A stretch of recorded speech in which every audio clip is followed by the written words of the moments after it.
বাংলাদেশের সর্বশেষ গুরুত্বপূর্ণ আপডেট সংবাদে আপনাকে স্বাগত। শুরুতেই সংবাদ শিরোনাম, পরে বিস্তারিত। শুরুতেই জানাবো, দেশকে নতুন করে অস্থির করার চেষ্টা চলছে, অভিযোগ করলেন প্রধান উপদেষ্টা। অন্তর্বর্তীকালীন সরকারের প্রধান উপদেষ্টা অধ্যাপক ডক্টর মোহাম্মদ ইউনূস বলেছেন, আমাদের স্বাধীনতা অনেকের কাছে পছন্দ হচ্ছে না, নানাভাবে এটাকে উল্টে দেওয়ার চেষ্টা চলছে। এবার দেশকে নতুন করে অস্থির করার চেষ্টা চলছে। আর রাজধানীর ফরেন সার্ভিস একাডেমিতে রাজনৈতিক দলগুলোর সঙ্গে কথা বলার পর এসব কথা জানান প্রধান উপদেষ্টা অধ্যাপক ডক্টর মোহাম্মদ ইউনূস। এরপর জানাবো, বাংলাদেশ সীমান্তে নিরাপত্তা বাড়াচ্ছে ভারত। বাংলাদেশের সীমান্তে নিরাপত্তা বাড়াচ্ছে ভারত সরকার। গত 4 মাসে সীমান্ত দিয়ে অনুপ্রবেশের প্রচেষ্টা বৃদ্ধি পায় এই সিদ্ধান্ত নেওয়া হয়েছে বলে জানিয়েছে দেশটির বর্ডার সিকিউরিটি ফোর্স বিএসএফ। কর্মকর্তাদের বরাতে এই খবর দিয়েছে টাইমস অব ইন্ডিয়া। জানাবো, হাই কমিশনে হামলার নিন্দা জানিয়েছে রাজনৈতিক দলগুলো, বললেন আসিফ নজরুল। অন্তর্বর্তীকালীন সরকারের আইন উপদেষ্টা অধ্যাপক ডক্টর আসিফ নজরুল বলেছেন, ভারতের আগারতলায় বাংলাদেশের সহকারী হাই কমিশনে হামলার ঘটনায় তীব্র নিন্দা ও ক্ষোভ জানিয়েছে দেশের রাজনৈতিক দলগুলো। এদিকে ডিএমপি কমিশনারের সঙ্গে মার্কিন দূতাবাসের প্রতিনিধি দলের সাক্ষাৎ। ডিএমপি কমিশনার শেখ মোহাম্মদ সাজ্জাদ আলীর সঙ্গে মার্কিন দূতাবাসের প্রতিনিধি দলের সঙ্গে সৌজন্য সাক্ষাৎ হয়েছে। আজ ডিএমপি হেডকোয়ার্টার্সে পুলিশ কমিশনারের সঙ্গে বাংলাদেশে অবস্থিত মার্কিন দূতাবাসের অফিস অব লিগ্যাল অ্যাটাশের FBI assistant legal attache Robert J Cameron ও police liaison specialist Mohammad Aminul Islam সৌজন্য সাক্ষাৎ করেন। এবারে জানাবো, সব সরকারি চাকরির আবেদন ফি পুনরায় নির্ধারণ। বিসিএস সহ দেশের সব সরকারি চাকরির আবেদন ফি নির্ধারণ করেছে সরকার। আবেদন ফি সর্বোচ্চ 200 টাকা হতে পারে বলে সিদ্ধান্ত নেওয়া হয়েছে। আজ প্রশাসনিক উন্নয়ন সংক্রান্ত সচিব কমিটির সভায় এই সিদ্ধান্ত নেওয়া হয়। সভা শেষে জনপ্রশাসন মন্ত্রণালয়ের সিনিয়র সচিব মোহাম্মদ মোখলেসুর রহমান এসব তথ্য জানান। এবং সর্বশেষ জানাবো, সংবিধান সংস্কার সংক্রান্ত জাতীয় জনমত জরিপ 5 থেকে 10 ডিসেম্বর। সংবিধান সংস্কার নিয়ে নাগরিকদের মতামত গ্রহণে সারা দেশে জনমত জরিপ শুরু হচ্ছে। দেশের 64 জেলায় সংবিধান সংস্কার কমিশনের পক্ষে বৃহস্পতিবার 5 ডিসেম্বর থেকে বাংলাদেশ পরিসংখ্যান ব্যুরো এই জরিপ করবে, যা চলবে আগামী 10 ডিসেম্বর পর্যন্ত। গত 7 অক্টোবর গণপ্রজাতন্ত্রী বাংলাদেশ সরকার কর্তৃক জনপ্রতিনিধিত্ব নির্ভরশীল ও কার্যকর গণতন্ত্র প্রতিষ্ঠা ছাড়া জনগণের ক্ষমতায়নের উদ্দেশ্যে দেশে বিদ্যমান সংবিধান পর্যালোচনা ও মূল্যায়ন করে সংবিধান সংস্কারের লক্ষ্যে সংবিধান সংস্কার কমিশন গঠন করা হয়। গঠিত এই কমিশন এ বিষয়ে প্রয়োজনীয় সুপারিশ ও প্রতিবেদন প্রস্তুত করবে। সেই সঙ্গে ইতিমধ্যে কমিশনের ওয়েবসাইটের মাধ্যমে নাগরিকদের মতামতও নেওয়া হয়েছে। সেখানে 50,553 জন সংবিধান সংস্কার নিয়ে নিজেদের মতামত দিয়েছেন। এছাড়াও রাজনৈতিক দলগুলোর কাছ থেকেও লিখিত মতামত গ্রহণ করেছে কমিশন। এ লক্ষ্যে সংবিধান সংস্কার কমিশন সংশ্লিষ্ট অংশীজন ছাড়াও বিভিন্ন সংগঠন, ব্যক্তি, সংবিধান বিশেষজ্ঞদের সঙ্গে মতবিনিময় অব্যাহত রেখেছে। প্রিয় দর্শক, এতক্ষণ শুনছিলেন সংবাদ শিরোনাম, এবারে বিস্তারিত। তবে তার আগে বন্ধুরা, অনুরোধ থাকবে এই সংবাদটিতে একটি লাইক দিন।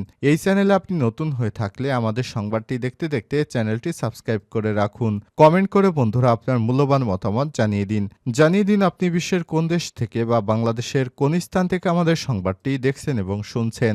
এবারে বিস্তারিত। দেশকে নতুন করে অস্থির করার চেষ্টা চলছে প্রধান উপদেষ্টা।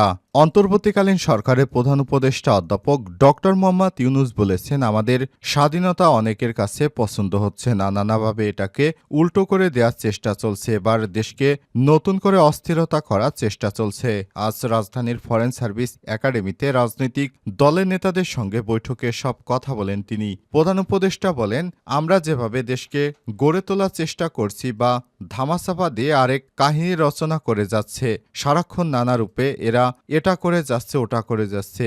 এটা যে এখন এক দেশের মধ্যে আছে তা নয়, বিশেষ বিশেষ বড় দেশের মধ্যে বিষয়টি ছড়িয়ে গেছে। এ সময় তিনি আরো বলেন, আমরা যে মুক্ত স্বাধীন বাংলাদেশ তৈরি করলাম, তারা এটাকে মুছে দিয়ে আগেরটায় ফিরে যেতে চায়, মুছে ফেলতে চায় যে আগেরটা। কিন্তু ভঙ্গি হলো আগেরটা ভালো ছিল, তাদের শক্তি এত বেশি যে তারা মানুষকে এর ভেতরে ভেরাতে পারছে।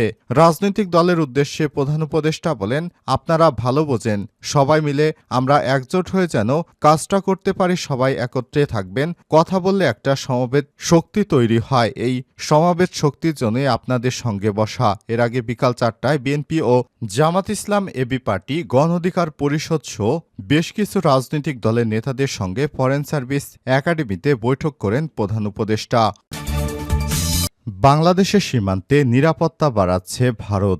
বাংলাদেশ সীমান্তে নিরাপত্তা বাড়াচ্ছে ভারত। গত 4 মাসে সীমান্ত দিয়ে অনুপ্রবেশের প্রচেষ্টা বৃদ্ধি পায় এই সিদ্ধান্ত বলে জানিয়েছে দেশটির বর্ডার সিকিউরিটি ফোর্স বিএসএফ কর্মকর্তাদের বরাতে এই খবর জানিয়েছে টাইমস অফ ইন্ডিয়া। বিএসএফের উত্তরবঙ্গ সীমান্তের কর্মকর্তারা জানিয়েছেন, নানা অস্থিরতার কারণে বাংলাদেশ থেকে অনুপ্রবেশের চেষ্টা সম্প্রতি বৃদ্ধি পেয়েছে। গত 4 মাসে শুধু উত্তরবঙ্গে অনুপ্রবেশের সংখ্যা প্রায় দ্বিগুণ বেড়েছে বলে দাবি তাদের। অনুপ্রবেশকারীদের প্রতিরোধ করার জন্য নিরাপত্তা জোরদার করা হচ্ছে এবং অংশ হিসেবে সীমান্তের পাশের অঞ্চলগুলোর যেসব জায়গা আগে খোলা ছিল সেখানে বেড়া দেওয়া হচ্ছে। কর্মকর্তারা জানিয়েছে, নজরদারি জোরদার করে অনুপ্রবেশ ঠেকাতে কর্মী এবং ক্যামেরা উভয় মোতায়েন করা হয়েছে। এছাড়াও সীমান্তের ক্রসিং পয়েন্টে বসানো হয়েছে বায়োমেট্রিক মেশিন।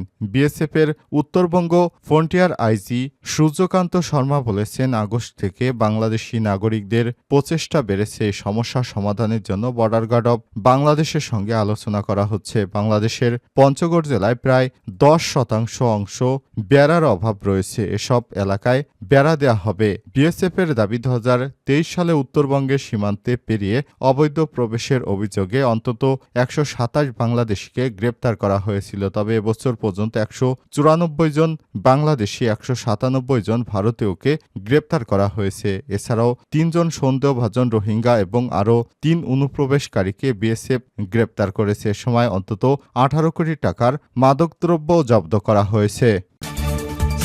হাইকমিশনে হামলার নিন্দা জানিয়েছে রাজনৈতিক দলগুলো। আসিফ নজরুল। অন্তর্বর্তীকালীন সরকারের আইন উপদেষ্টা অধ্যাপক ড আসিফ নজরুল বলেছেন, ভারতের আগরতলায় বাংলাদেশের সহকারী হাইকমিশনে হামলার ঘটনায় তীব্র নিন্দা ও ক্ষোভ জানিয়েছে বাংলাদেশের রাজনৈতিক দলগুলো। বুধবার 4 ডিসেম্বর বিকেলে রাজধানীর ফরেন সার্ভিস একাডেমিতে রাজনৈতিক দলগুলোর সঙ্গে প্রধান উপদেষ্টার বৈঠক শেষে সাংবাদিকদের এসব কথা জানান তিনি। বৈঠকে প্রধান উপদেষ্টা বলেন, আমরা যেভাবে দেশকে গড়ে তোলার চেষ্টা করছি বা ধামাচাপা দিয়ে আরেক কাহিনী রচনা করে যাচ্ছে, সারাক্ষণ নানা রূপে তারা এটা করে যাচ্ছে, ওটা করে যাচ্ছে। এটা যে এখন এক দেশের মধ্যে আছে তা নয়, বিশেষ বিশেষ বড় দেশের মধ্যেও বিষয়টি ছড়িয়ে পড়েছে। তিনি আরো বলেন, আমরা মুক্ত স্বাধীন এ বিষয়টি তারা মেনে নিতে পারছে না। তারা এটা মুছে দিয়ে আগরতলায় ফিরে যেতে চায়। মুছে ফেলছে না যে আগেরটা, কিন্তু ভঙ্গি হলো আগেরটা ভালো ছিল। তাদের শক্তি এত বেশি যে তারা মানুষকে এর ভেতরে ভেরাতে পারছে। রাজনৈতিক দলের নেতাদের উদ্দেশ্যে প্রধান উপদেষ্টা বলেন, আপনারা ভালো বোঝেন, সবাই মিলে আমরা একজোট হয়ে যেন কাজটা করতে পারি। সবাই একত্র হয়ে বললে একটা সমবেত শক্তি তৈরি হয়। এই সমবেত শক্তির জন্যই আপনাদের সঙ্গে বসা। এর আগে বিকাল 4টায় বিএনপি ও জামাত ইসলাম এবি পার্টি, গণ অধিকার পরিষদ সহ বেশ কিছু রাজনৈতিক দলের নেতাদের সঙ্গে ফরেন সার্ভিস একাডেমিতে বৈঠক করেন প্রধান উপদেষ্টা। ডিএমপি কমিশনারের সঙ্গে মার্কিন দূতাবাসের প্রতিনিধি দলের সাক্ষাৎ। ডিএমপি কমিশনার মোহাম্মদ সাজ্জাদ আলীর সঙ্গে মার্কিন দূতাবাসের একটি প্রতিনিধি দল সৌজন্য সাক্ষাৎ করেছেন।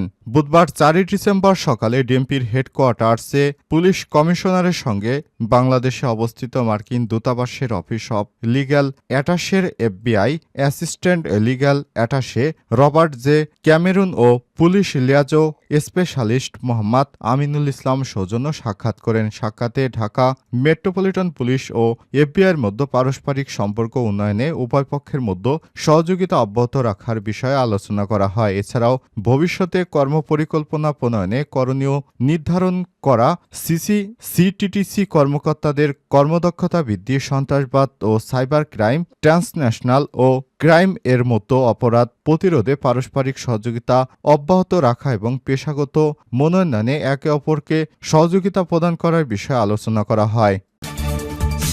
সব সরকারি চাকরির আবেদন ফি নির্ধারণ। বিসিএস সহ সব সরকারি আবেদন ফি নির্ধারণ করা হয়েছে। আবেদন ফি সর্বোচ্চ 200 টাকা হতে পারবে বলে সিদ্ধান্ত নেওয়া হয়েছে। বুধবার 4 ডিসেম্বর প্রশাসনিক উন্নয়ন সংক্রান্ত সচিব কমিটির সভায় এই সিদ্ধান্ত নেওয়া হয়। সভা শেষে জনপ্রশাসন মন্ত্রণালয়ের সিনিয়র সচিব মোহাম্মদ মোখলেছুর রহমান এসব তথ্য জানান।